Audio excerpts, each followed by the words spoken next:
Hello friend, let's learn about how to write CSS selector for drop-down elements.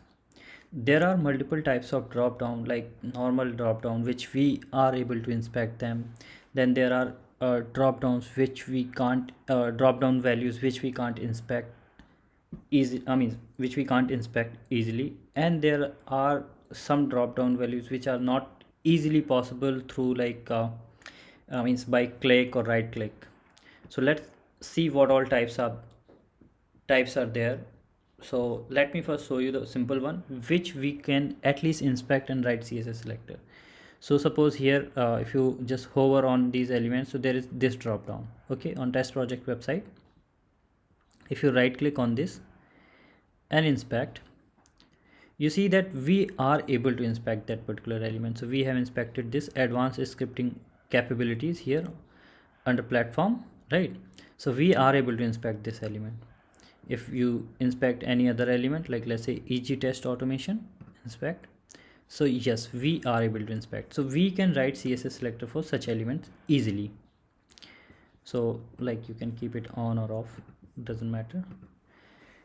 A here, okay, and then you see that those options are available. So here we have written, and now if you hover that element is highlighted by selector sub here. Okay, so this way we can write that these are simple drop downs which we are able to inspect. On inspecting, we are able to find them in DOM. So these are simple one, we can write them. Now dynamic drop downs which we cannot inspect easily, like these drop downs. Let's say if we inspect here on flipkart.com, if you inspect this health and under electronics, if you inspect any element, let's say mobile accessories, inspect, you see that that element is not showing in DOM. We are not able to inspect that particular element easily. Here there are ways, like you can F12, then hold and debug, turn on debug mode. So yes, that way it is possible, but easily it is not possible. You see that that element is not not able to inspect. Now what is the solution in that case? Yes, selector sub comes with amazing comes as a boon here in such situations. So you just right click on that particular element, and here you see that copy relative XPath option is there. We can have all the options here.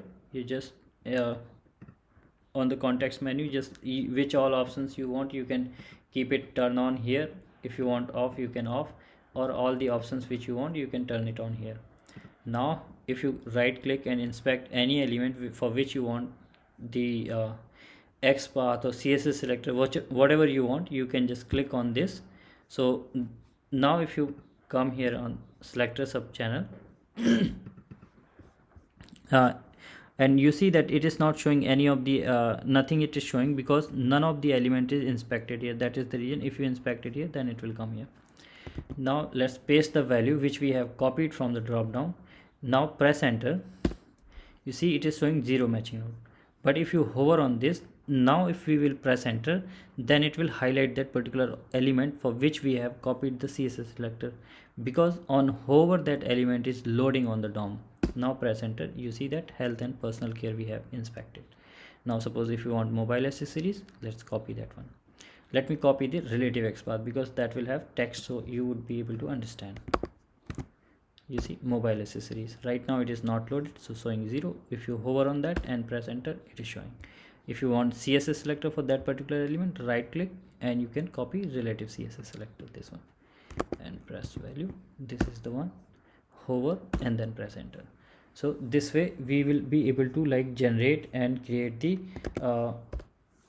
CSS selector, XPath, and whatever value you want to create, that you can easily generate and get the values from here. Now there are drop downs which are not possible. Even by right click we cannot get those values of drop means by copying the value by right click also we cannot copy the value.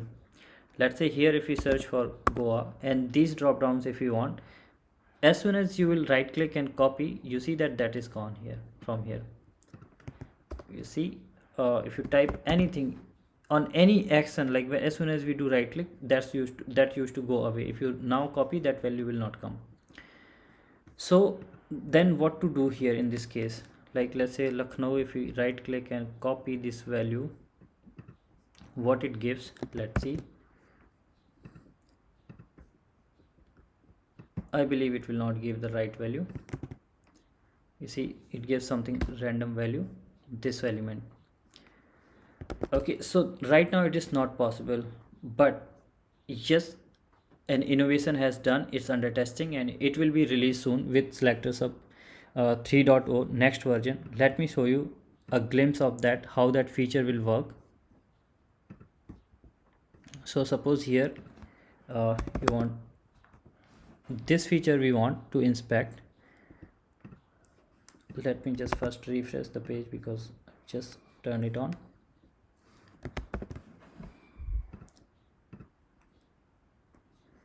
Okay, still it is showing me 3.0.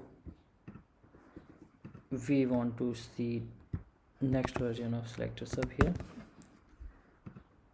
Yes, so this is the next version of Selector Sub which you are seeing now. Here if you type go up, let's say, and you see that we are not able to inspect this element, right? So what you will have to do before doing that, you just turn it on here, this turn on debugger button is going to come here. Click on this. Now you just type here go up, and we will be able to inspect this element now, and we will be able to write that CSS selector or XPath for such elements as well. So now you can easily write it here and build the CSS selector for this particular element. So yeah, this will also be possible in the next release. So yeah, that's what about like writing CSS selectors for dynamic drop down, normal drop down elements. So if you are able to inspect that element and that value is available in the DOM, then yes, then you can say then you can write the CSS selector for that. If that is dynamic, not coming in DOM, you can copy the value, and in the from the next version you would be able to even you will be able to inspect those elements which are which we are not able to inspect today. So yeah, that's what all about dynamic drop downs. In the next lecture, we will see the tips and tricks to save more time while writing automation script and using CSS selector, XPath, etc. Thank you.